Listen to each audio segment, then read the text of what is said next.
സത്യത്തിന് വേണ്ടി ഞാൻ സീതയെയും ഉപേക്ഷിക്കും, ലക്ഷ്മണനെ ഉപേക്ഷിക്കും, സർവ്വതും ഉപേക്ഷിക്കും എന്ന് രാമൻ കൂടെ കൂടെ പറയുന്നത് രാമായണത്തിൽ കാണാം. ധർമ്മത്തിന് താൻ അല്പം വ്യതിചലിച്ചാൽ ലോകത്തിൽ വലിയൊരു ധാർമ്മിക വീഴ്ച തന്നെ ഉണ്ടാകുമെന്ന് രാമൻ അറിയാം.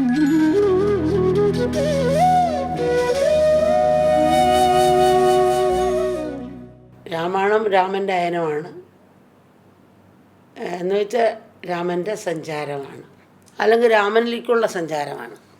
ധർമ്മം തന്നെ ഉടൽ കൊണ്ടതാണ് രാമൻ. ധർമ്മത്തിന് വേണ്ടി സർവ്വം തിരിച്ച ചരിതമാണ് രാമൻ്റേത്.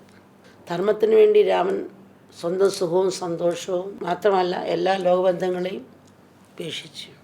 സത്യത്തിന് വേണ്ടി ഞാൻ സീതയെയും ഉപേക്ഷിക്കും, ലക്ഷ്മണനെ ഉപേക്ഷിക്കും, സർവ്വതും ഉപേക്ഷിക്കും എന്ന് രാമൻ കൂടെ കൂടെ പറയുന്നത് രാമായണത്തിൽ കാണാം. ധർമ്മത്തിന് താൻ അല്പം വ്യതിചലിച്ചാൽ ലോകത്തിൽ വലിയൊരു ധാർമ്മിക വീഴ്ച തന്നെ ഉണ്ടാകുമെന്ന് രാമൻ അറിയാം. അതുകൊണ്ടാണ് രാമൻ ധർമ്മത്തിൽ നിന്ന് അണ്ണവിട ചലിക്കാത്തത്. മഹാഭാരതം രാമായണം വായിച്ചാൽ ശരിക്കും ആഴത്തിൽ വായിച്ചാനത്തെല്ലാം ഉണ്ട്. നിങ്ങളെന്താ കുരങ്ങനെ ആരാധിക്കുന്നത്? പ്രാകൃത ഭക്തരല്ലേ എന്ന് ചോദിക്കും. ഈശാവാസ്യം ഇതും സർവ്വം എന്ന് പറയുന്നത് എല്ലാത്തിനെയും ആരാധിക്കണം. കുരങ്ങൻ നമ്മളെ സഹായിച്ചുകൊണ്ടിരിക്കുകയാണ്. കുരങ്ങൻ റിസർച്ച് നടത്തി എത്രയോ പേർ രക്ഷിക്കുന്ന മരണത്തിൽ. സ്ഥൂലവും സൂക്ഷ്മമായ രീതി അതൊക്കെ നമ്മളെ സഹായിക്കുന്നത്. അതിനേക്കാൾ എന്ത് കുരങ്ങന്മാരാണ് നമ്മൾ. ഒരു കുഴിയര പോലും വളം കൊടുക്കുന്നു. നമ്മളെ മരിച്ചു കൊണ്ടിരുന്ന് ഭൂമിയിൽ അടക്കുകയാണെങ്കിൽ കുറേ കെമിക്കൽ ഇട്ടിട്ട് കിടക്കും. അത് മണ്ണിന് ദോഷമാണ്. കരിക്കുകയാണെങ്കിൽ കുറച്ച് പുകയും വരും.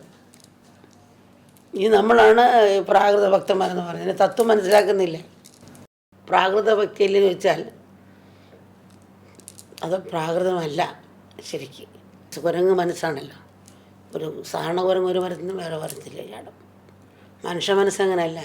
ഇവിടെ നിന്നുകൊണ്ട് റഷ്യ, അമേരിക്ക സെക്കൻഡ് കൊണ്ട് എല്ലായിടവും പോയി വരും നമ്മുടെ മനസ്സ്. അപ്പം അങ്ങനെ ചാടി ഓടിക്കൊണ്ടിരിക്കുന്ന മനസ്സ്. ആ ഹനുമാൻ്റെ തത്വം നമ്മൾ ഗ്രഹിച്ചാൽ, ആദ്യത്തിൽ ജീവിതചര്യം നമ്മൾ പഠിച്ചാൽ, ആ ഭാവം നമ്മൾ ഉണർത്തിയാൽ, അതേപോലെ ആദരിച്ച് ശീലിച്ച് വന്നാൽ നമുക്കത് ഉണരാം. തത്വമസി, നിനക്ക് ഈശ്വരനാകാം. വിത്തും ബ്രഹ്മം, വൃക്ഷം ബ്രഹ്മം. പക്ഷെ വിത്ത് തണൽ കൊടുക്കുന്നില്ല, വൃക്ഷം കൊടുക്കുന്നു. ഒരു സയൻറ്റിസ്റ്റിന് ഒരു ചുമട്ടെടുക്കുന്ന ആളും കൂടെയുള്ള വ്യത്യാസം. തല ഒന്നാണ്, പക്ഷെ ഇദ്ദേഹം ചുമടെടുത്ത് ജീവിക്കുന്നു. അദ്ദേഹം സയൻറ്റിസ്റ്റായി ലോകോപകാരാർത്ഥത്തിന് സഹായപ്പെടുന്നു. അങ്ങനെ നിഷ്കാമമായി ചെയ്യുന്നതല്ല, പക്ഷെ അതിൻ്റെ കഴിവ് ഇങ്ങനെയാണ് ഉപയോഗിക്കുന്നത്.